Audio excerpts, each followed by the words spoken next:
Vidéo numéro 2 du support de cours sur la thermique du bâtiment. Il s'agit d'exemples d'utilisation de l'analogie électrique, cette fois à l'échelle du bâtiment et toujours en régime permanent. Dans la première vidéo, je rappelais le principe de l'analogie électrique pour le cas très simple de parois en régime permanent, et on a vu comment les murs se comportaient comme des éléments en série ou en parallèle. Dans le premier cas, un mur a plusieurs couches, et dans le deuxième cas, une paroi faite de surfaces différentes.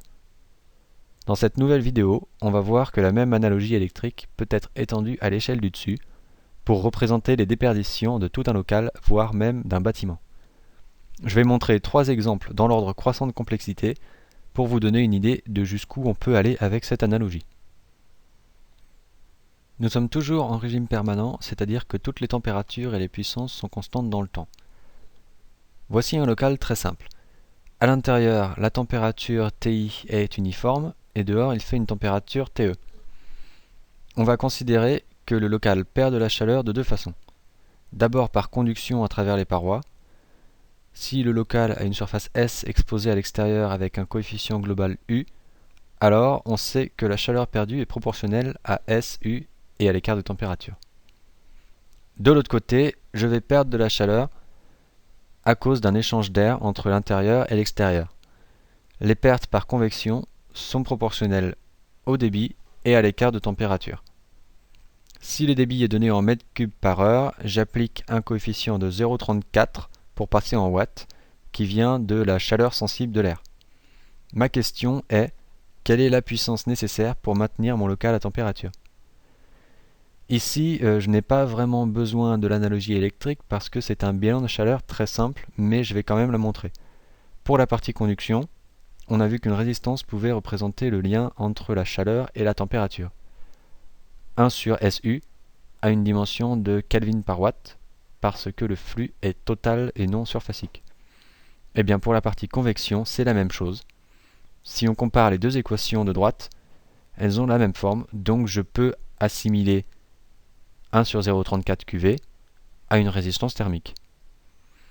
Le chauffage du local est un flux imposé sur le nœud TI, et la loi des nœuds, en ce point, me donne le bilan de chaleur.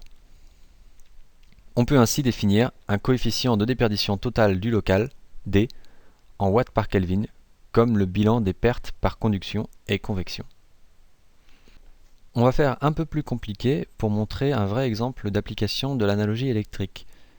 Maintenant, on va dire que je tiens compte de l'apport de chaleur par le soleil, phi CLO pour courte longueur d'onde.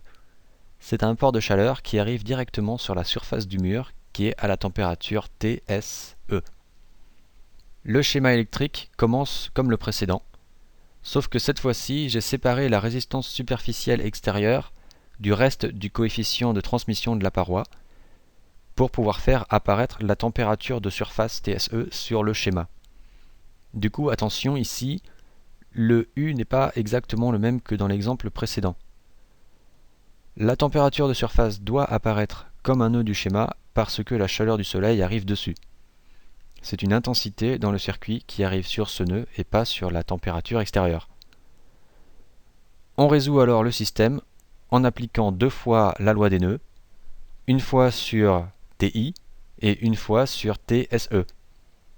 Attention, dans la première équation, le premier terme pour la conduction n'est plus proportionnel à l'écart TI moins TE, mais à TI moins TSE. Parce qu'il faut bien regarder où apparaît la conduction physique-onde sur le schéma électrique. La deuxième équation dit que l'apport de chaleur phi CLO part d'un côté vers l'air extérieur et d'un côté vers l'intérieur du mur. Au final, on a donc un système de deux équations à deux inconnus. Encore plus compliqué maintenant, qu'est-ce qui se passe si j'ai une fenêtre?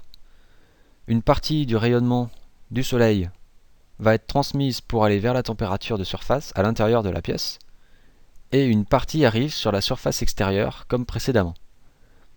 Le schéma électrique pour la conduction à gauche est plus compliqué parce que j'ai deux parties de parois en parallèle. En haut, le coefficient U de la vitre pondéré par sa surface SV, et en bas, le coefficient U du mur par sa surface SM. Encore une fois, j'ai dû le détailler un peu pour faire apparaître le nœud de la température de surface extérieure du mur bas, sur laquelle vient une partie du rayonnement. En effet, phi ClO2 ne touche pas la vitre, donc il faut dessiner le schéma séparément pour bien en tenir compte. De l'autre côté, la convection par renouvellement d'air n'a pas changé. Ce qui est nouveau, en revanche, c'est la chaleur du soleil qui vient sur un point de surface intérieure de la pièce. La température de cette surface intérieure est séparée de la température de l'air intérieur Ti par la résistance superficielle de paroi Hi. Voilà, on est encore à peu près dans quelque chose qu'on peut résoudre à la main, mais vous comprenez bien qu'on va rapidement arriver à une limite puisqu'on augmente le nombre d'équations petit à petit.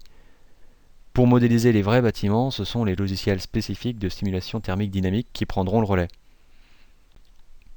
Une modélisation un peu plus réaliste d'un bâtiment entier, en effet, doit être multizone, inclure plusieurs chemins d'écoulement d'air, des parois composées, des conditions aux limites qui varient avec le temps, l'inertie et la capacité thermique du matériau, de chaque matériau, etc., etc. Donc on aura facilement quelques centaines, voire quelques milliers d'équations pour les cas réalistes, d'où le besoin de logiciels spécifiques pour ça, qui nous permettent en plus de dessiner un bâtiment plus facilement. Cependant, l'analogie électrique a son utilité quand on a besoin d'une représentation simplifiée, et on s'en servira donc assez régulièrement.